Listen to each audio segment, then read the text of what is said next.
Hello, welcome to the EPG Pathshala program in Linguistics. I am Professor Ravinder Gargesh from the Department of Linguistics, University of Delhi. Today we will discuss linguistic stylistics. The 10th module of linguistic stylistics is again about metaphor. Metaphor is a very rich poetic figure and it requires greater discussion.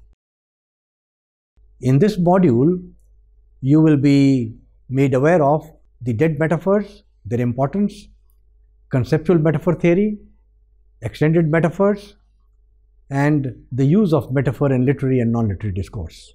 The use of metaphor cuts across language use. Let us begin with the dead metaphors. We have noted that earlier that a metaphor is characterized by linguistic deviation. This characteristic allows metaphor, particularly poetic metaphor, to create a novel and original combination of ideas, objects, and sensations. But as they come into common use, the novelty of the metaphor wears off, and sometimes there is no perception of semantic deviation. More significantly, they lose their iconicity. For example, in root cause of the problem or in heated argument, the original metaphor has lost its figurative charge, perhaps. Root cause of a problem is simply the fundamental reason for the occurrence of the problem.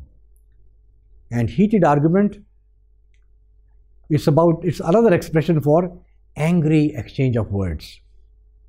But such metaphors we use every day in everyday speech without even recognizing that they are metaphors.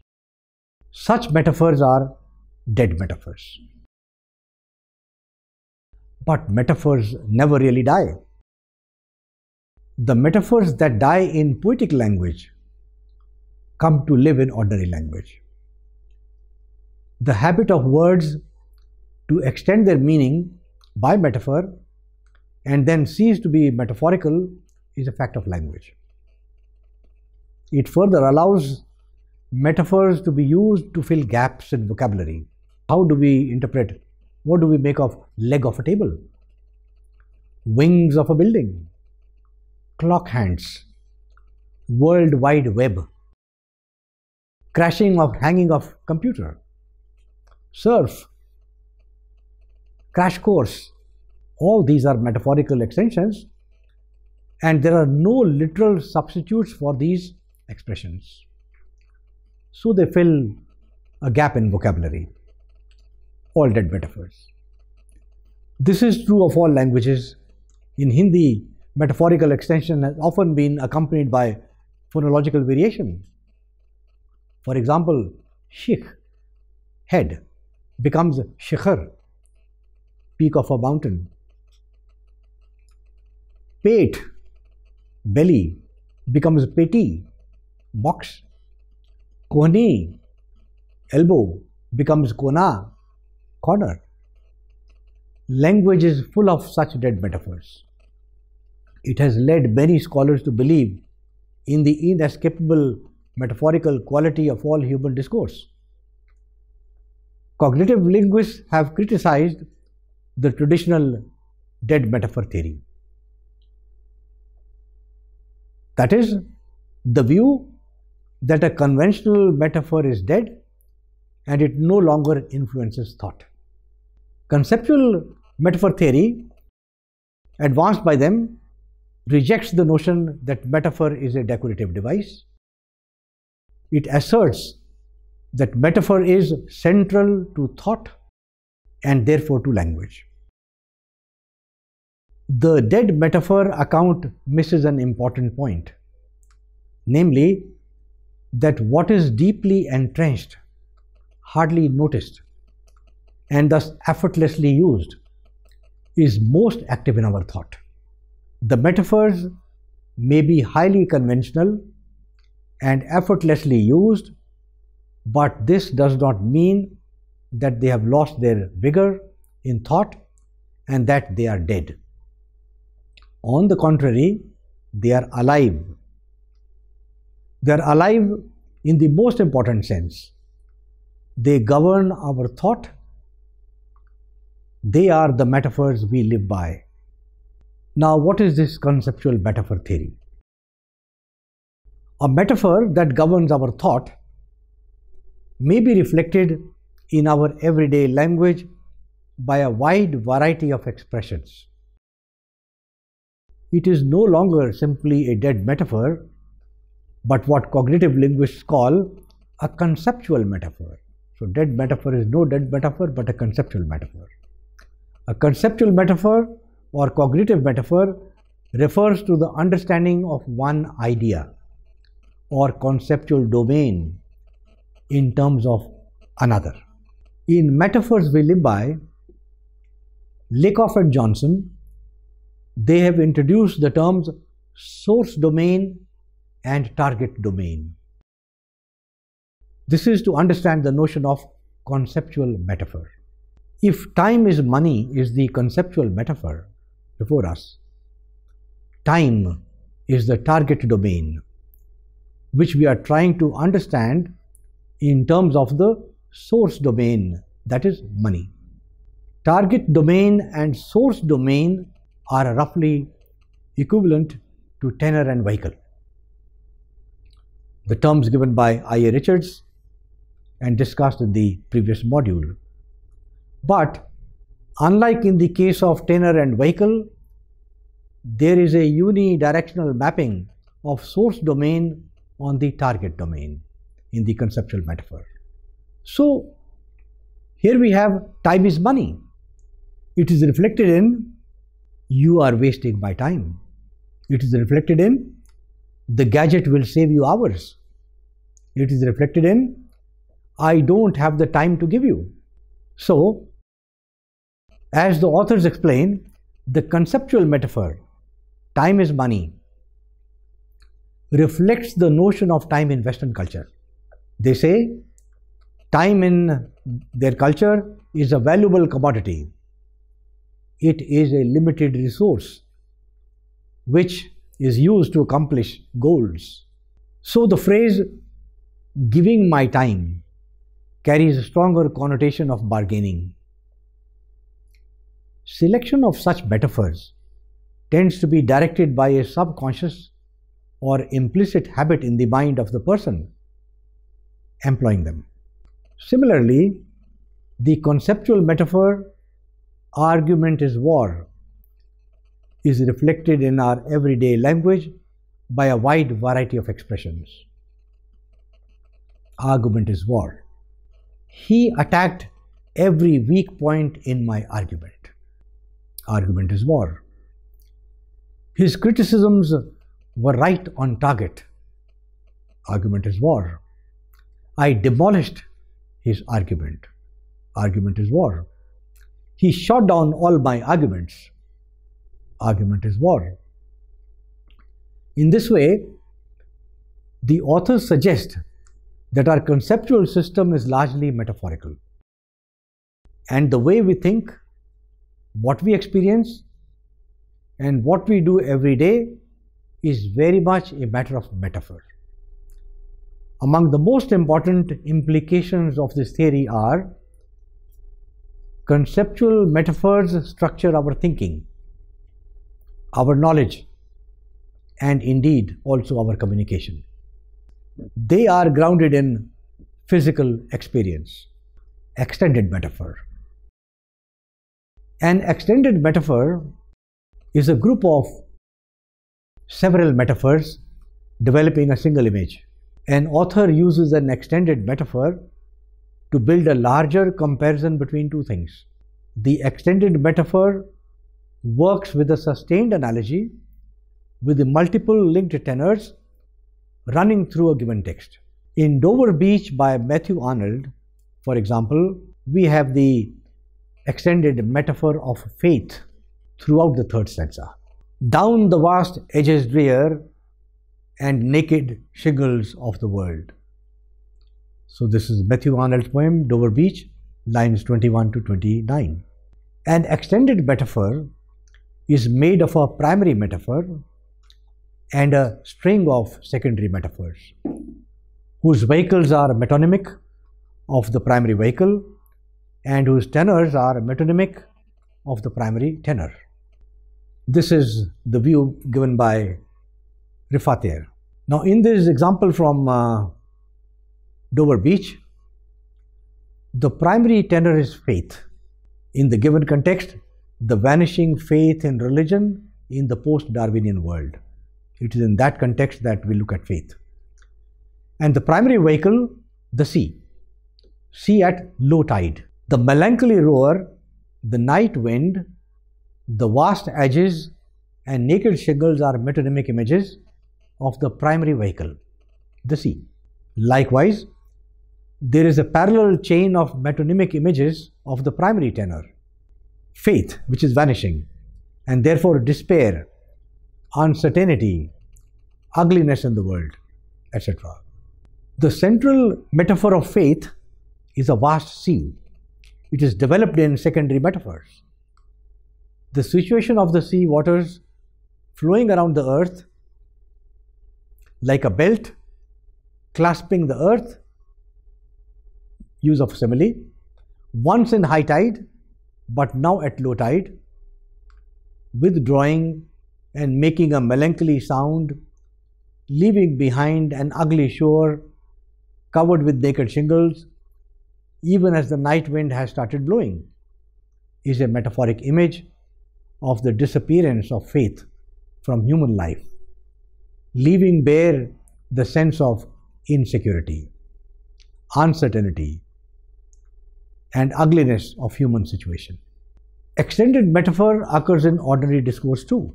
It does not generally extend beyond one or two sentences, of course, unlike in Dover Beach where it went across many lines. We can take some examples of extended metaphor in ordinary language. My drooping spirits were uplifted by the news. One example. Second, he has a dense head which logic can never penetrate. So these are examples of extended metaphors in common speech. There is another variety, mixed metaphor. Mixed metaphors are different metaphors occurring in the same utterance, especially in the same sentence, which are used in the same utterance, which are used to express the same concept. In simpler terms, a mixed metaphor is an incongruous combination of two or more dead metaphors that have not quite lost their imaginative force and which sometimes results in the unintentional comic effect. Let us take some examples. The departed leader's footprints will be our beacon lights for the future. The departed leader's footprints will be our beacon lights for future. Another example, the plan is tailor-made to suit our requirements, but it will have to be pruned for lack of adequate funds.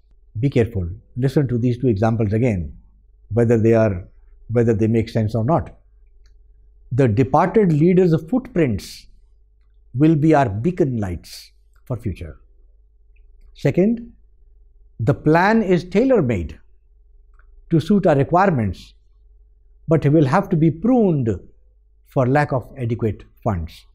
Another example, corruption is the biggest bottleneck holding up India's passage into the 21st century. Another example, we'll burn that bridge when we come to it. So we will notice in these that there is no perception of incongruity in the example, corruption is the biggest bottleneck, or in we'll burn that bridge when we come to it. In the earlier examples, we notice incongruity of footprints becoming beacon lights, because the two are still not completely dead metaphors. The same applies to the next one, that is, the plan is tailor-made. How can the plan be pruned? In contrast, bottleneck combines the meaning of two metaphors. In contrast, Bottleneck has come to simply mean obstacle and is quite acceptable.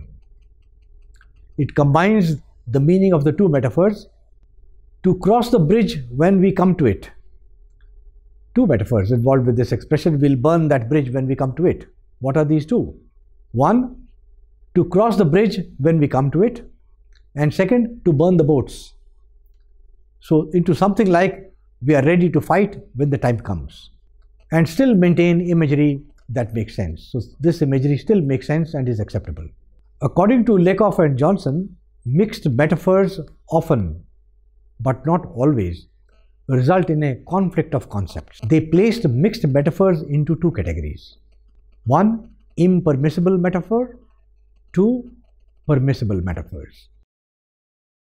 Impermissible mixed metaphors are metaphors that conflict because they serve different purposes. Let us take some examples where there is a conflict between two conceptual metaphors. Argument is journey and argument is container. Let's take another two. We can now follow the path of the core of the argument. Another one, the content of the argument proceeds as follows. Now, permissible metaphors, according to them, are mixed metaphors that do not conflict with each other because they serve the same purpose and exhibit a correlation with each other. They suggest that argument as journey can address the direction of the argument, and the argument as container can address the amount of content of the argument. Hence, these are permissible mixed metaphors. Another example, at this point, our argument doesn't have much content. In the example, in what we've done so far, we have provided the core of our argument. But mixed metaphors need not be judged only on the basis of concept of conflict or incongruity. It's more complicated. Consider Hamlet's soliloquy, to be or not to be, that is the question, etc. To take up arms against a sea of troubles and by opposing end them. There is an apparent incongruity in taking up arms and sea of troubles. Yet the combination of the two incompatible metaphors is significant, as it reveals an abstracted state of mind with an intensity which a coherent image could not have done. So it is a very valid metaphor. So let us now look at metaphor in literary and non-literary discourse.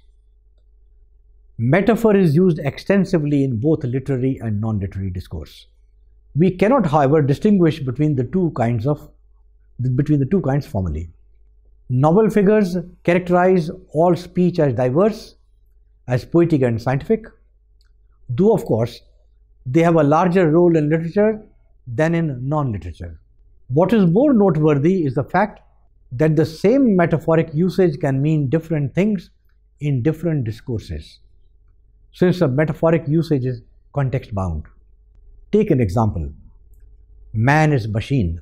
In an anatomy class, the utterance would be interpreted in terms of the great deal of resemblance between the functioning of a man's body and that of a machine. But in a poem on modern society, it might signify modern man's loss of individuality and freedom and the power to think for himself. It is therefore possible to distinguish between the two kinds on a functional level. Hedwig Conrad, quoted in Ricoeur, distinguishes between two kinds of metaphors: the linguistic metaphor and the aesthetic metaphor. The linguistic metaphor names an object with the help of the most typical representative of its attributes. Thus, to call a man a lamppost is to evoke the attribute of tallness of the letter and apply to the former, man. The non-literary metaphor has in general a rhetorical function. As part of an intended communication, it argues its point and, having established it, does not demand any further interpretation. As such, it is finite in meaning. The aesthetic metaphor, on the other hand, is used for creating illusion, principally by presenting the world in a new light, giving a new impression of objects by creating novel relationships between the objects. It can be said that it is characterized by iconicity or double vision and the potential to create a fictive context.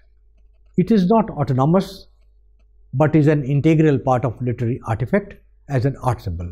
Its meaning is not finite, but is determined by the reader's perceptions, and as such may change across time and space. Because of the relationship between the metaphor, because if we take the tenor and the vehicle, the tenor will have one kind of semantics and the vehicle has another kind of semantics. So looking at both simultaneously is what is characterized as double vision. And the tenor and vehicle combining together, giving a third concretized metaphor, is iconicity. All these metaphors, when they are identified as symbols in art. And at the level of the art symbol, these metaphors contribute their significances to other metaphors and other devices which have their own significances, and mutually also within the context the significances can further modify. And all this modification is because of how readers perceive the metaphors.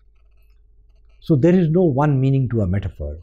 Metaphor is open to multiple interpretations depending upon what is the worldview of the reader. To summarize, now you know how metaphor is a figure of speech and how it describes one thing as being another. That metaphor is the most important figure of speech used not only in poetry but in ordinary discourse as well. It is a versatile figure of speech that works on all parts of speech.